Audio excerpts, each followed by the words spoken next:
Refereeing, a job that has existed as long as sports themselves. To run a game, you need someone to police the rules, and that's where a referee or official comes into play. In the NBA, the referee is the lead official or crew chief in a game, usually being assisted by either one or two umpires. Surprisingly, there have only been 3 NBA players who became referees upon retiring from the league. Why is that? Let's break it down. Now, let's get into the referee profiles. First, we have Bernie Fryer, who was the first NBA player who became a referee after retiring from the league. He was a player in both the NBA and ABA from 1973 to 1975. After his playing career, he became a referee from 1978 to 2007. As a player, he was selected by the Suns in the 7th round of the 1972 NBA draft. He never played for the team, instead debuting for the Portland Trail Blazers in 1973. He was named the All-Rookie Second Team, averaging 7 points and 3.5 assists per game. The following year, Fryer split time between the NBA's New Orleans Jazz and ABA's Spirit of St. Louis.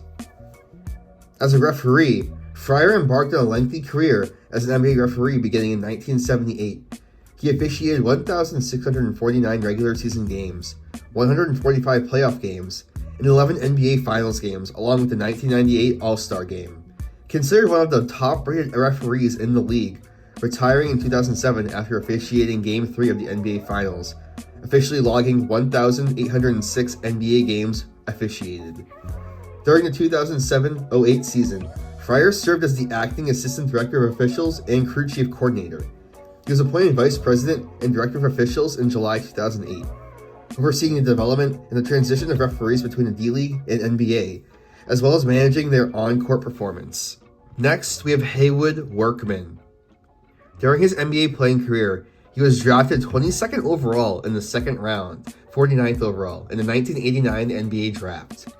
He was unfortunately cut and played in the CBA for a season, excelling, averaging 17.1 points per game, 4.6 assists per game, and 4.3 rebounds per game in 46 games. He bounced around from the NBA to the WBL. Then, in the 1990-91 season, he was signed to the Bullets. He appeared in 73 games, starting 56 of them, averaging 8 points, 4.8 assists, 3.3 rebounds, and 1.2 steals per game. Before the 91-92 season, Workman signed with the Italian League team Scalvolini Pesaro, averaging 15 points per game, 4.6 points per game, and 1.8 assists per game in 58 games.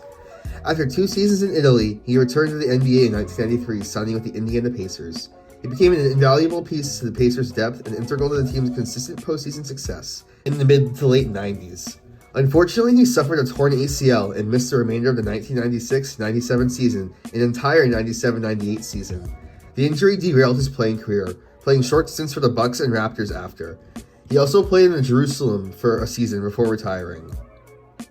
His officiating career: while working out in the summer of 2001, he ran into referee Bob Delaney, who asked him about trying to become a referee. He began officiating games in Florida for the Tampa Bay Pro-Am League. Workman then went on to California in 2002, working Pro-Am leagues in Venice Beach and West LA out of his own pocket. He sent in a resume when learning about the CBA looking for new officials. He worked 15 games in the CBA that season and later the pre-draft camp in Chicago. In July 2003, he worked the NBA Summer League in Boston and then moved to refereeing NBDL games in 2004. Workman was on the NBA referee roster for the 2006-07 preseason and 2007-08 preseason, while simultaneously working as a D-League referee. He was one of 3 NBA referees hired for the 2008-09 season. He is currently working in an ambassador-type role for the NBA, recruiting other NBA and college players to become referees. Next up, we have Leon Wood, who was a 6'3" point guard and selected 10th overall in the 1984 draft by the Philadelphia 76ers. He played 6 NBA seasons with 6 different teams. He also played 274 games and scored 1,742 points and was a contestant in the first NBA three-point shootout in 1986. Wood also played in Europe for a German league, the ACB, CBA, and Philippine Basketball Association. Retiring in the same season, Wood moved to officiating in 1996 for the NBA, a role he still currently holds. He has officiated 1,506 regular season games and 27 playoff games.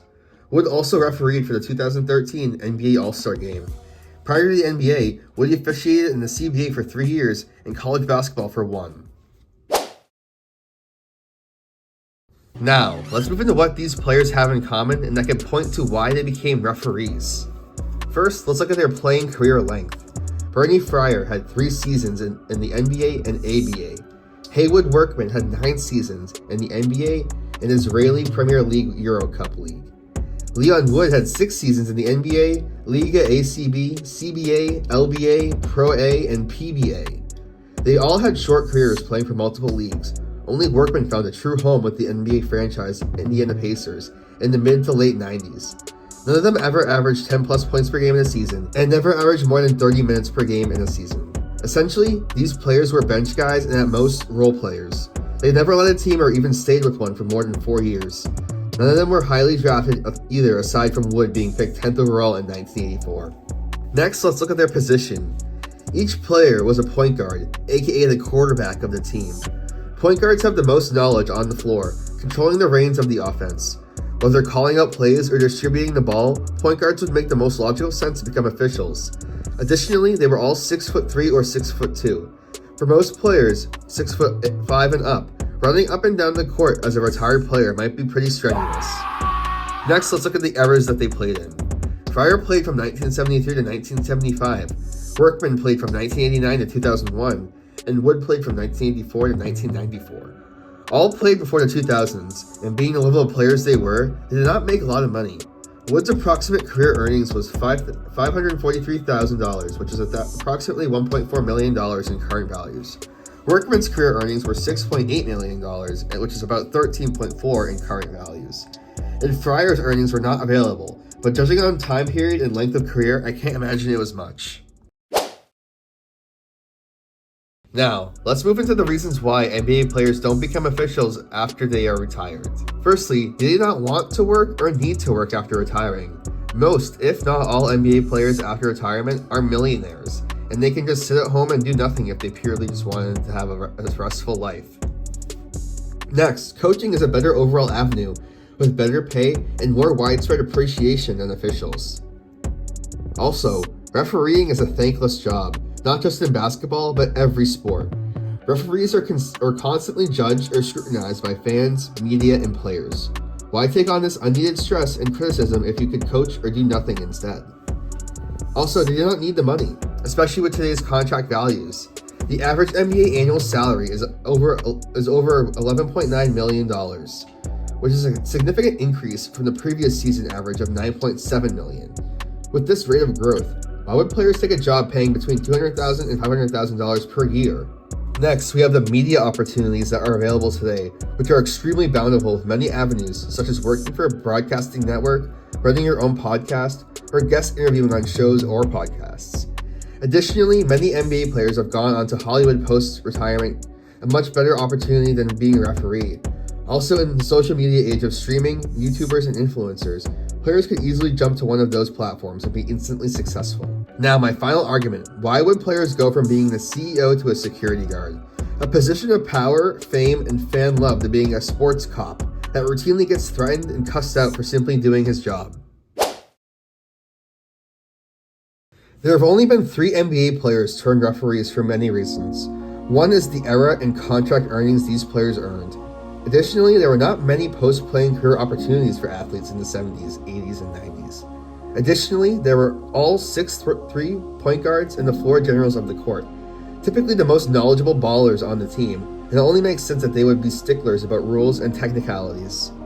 There are many reasons why current NBA players do not turn to this avenue post-playing.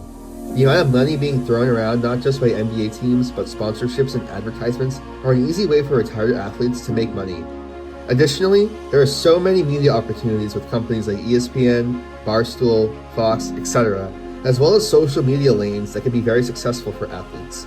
Being a referee is also a thankless job, constantly under the microscope for scrutinizations. Coaching is a better avenue as most coaches are respected by players and fans.